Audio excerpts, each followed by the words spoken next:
Hello everyone and welcome back to my channel. तर आज मी एका स्पेशल ठिकाणी जाते जे निसर्गरम्य वातावरणात आहे। ते कोणतं ठिकाण ते मला कमेंट करून नक्की सांगा। प्रवास सुरू होण्याआधीच खूप थकलो, त्यामध्ये भेटले आम्हाला दोन मित्र, खूप भांडखोर आणि खूपच मस्तीखोर। फायनली मी पोचलो त्या देवस्थानात। इथलं प्रत्येक देवस्थान निसर्गरम्य वातावरणात होतं, बघून खूपच भारी वाटत होतं आणि मनशांती तर खूपच, कारण फायनली आम्ही हे मंदिरात आलोय। विठ्ठल रुक्माई मंदिर तर खूपच सुंदर होतं। थोड्या पायऱ्या चढून वर गेलो तर आम्हाला दिसला असा एक नैसर्गिक व्ह्यू जिथून संपूर्ण जणू पुणेच दिसत होतं।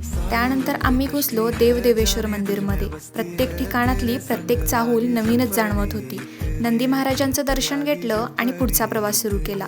या मंदिरच्या अवतीभोवती छोटी छोटी 4 देवस्थानंही होती। ते मग सूर्यनारायणचं असो, गणपतीचं असो, भवानीचं असो, प्रत्येक मंदिरातून एक कथा उलगडताना दिसत होती आणि त्यात हा निसर्गरम्य व्ह्यू तर अगदीच खास होता बरं का। त्यानंतर थोडंसं चालल्यानंतर आम्हाला दिसलं विष्णू मंदिर। प्रत्येक मंदिरातली कला, शिल्पकला आणि कथा तर अलौकिकच होत्या। हे सर्व व्ह्यू पाहून आम्ही परतीच्या वाटेला निघालो, कारण पाऊस कधी चकमा देईल याचं काहीही शाश्वती नव्हती। मी मात्र हळू चालले, पण या दोघींची शर्यत काही थांबत नव्हती। आता उद्या भेटू नवीन प्रवासात।